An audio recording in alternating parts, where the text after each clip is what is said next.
Today's show with what you need to know, Toby. I'm still laughing from David. What you need to know here is that...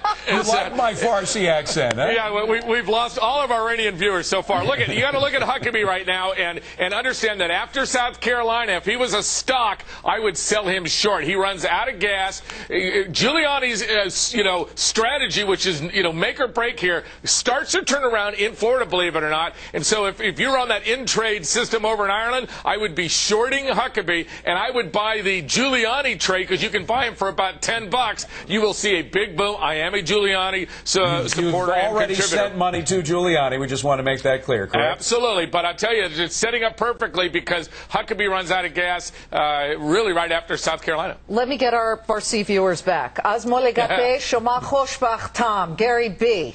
Fantastic. Thank you. Do I have to answer in Farsi then? Yes, you do. Or we go on to Peter right away. What do we need to know? I'm sorry. I'm a little rusty. Here's a stock to buy.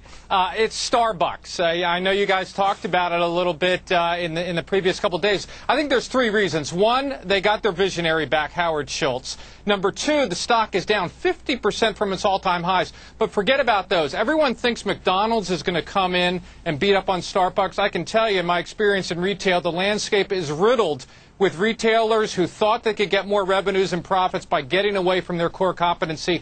I think McDonald's getting into high-end coffee is going to be a lot tougher. Do than you they own anticipate. Starbucks? I do not. You do not. Scott Blyer bought it Friday. Yeah. Pat, what do we need to know? Well, coffee is nice, but candy is dandy. I really like Cadbury Schweppes right here. They're spinning off we all love it. It wasn't in Farsi, I'm sorry. They're spinning off their beverage unit, which means they're going to be a pure confectionery company, which has better margins, and they have lots of room for margin improvement. You're getting a bit of a foreign currency hedge on it. It's about a $48 stock. Should be $60, $65 in a year's time. You own it? I do not. Peter, what do we need to know? Well, we learned yesterday that for the first time in over 100 years, per capita income in Great Britain is now higher than it is in the United States.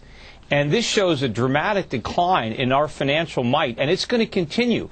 Over the next few years, we're going to continue to see our purchasing power eroded. I think a few years from now, per capita income in countries like Greece and Portugal will exceed that in the United States. Well, Peter. Peter, where is that fact from? I'd like to check that, because I don't know find exactly the same where facts. it's from, in fact. Pat, where's it from? Pat. It's from the group called Oxford Economics, and the problem with it is that it's measured at market exchange rates. Well, so of course, how else could you measure it? That you do it by purchasing power parity. No, it takes into account the cost of living. You don't know. You have Brenda, save us from purchasing power parity, please. Okay, Toby always makes fun of me for what he calls my momism, so I know I'm on track. I love momism. What is going on at the House of Mouse? They are now banning kids at Disney World from a restaurant. Yes. Which if you have restaurant? kids, you can't go in. One of their restaurant. fancy ones. It costs $125. So let me ask you a question. Why do you go to Disney World? Not if you don't have kids, right? You don't want to go watch a Small World singles forever. bar. No, that's it. That's the end of Disney World. I don't get it. Wow. Well, we are going to be watching the markets, everybody, tomorrow right here at this time. You've got to tune in to see how it closes once again. A tough day today. Unbelievable day. The Dow was down 238 points. NASDAQ down even more. And again, what is going to happen tomorrow? We've got all sorts of warnings from Alcoa and others. Who knows? And we will get those earnings from Alcoa. Stay tuned. And now it's happy hour. You know Cody and Rebecca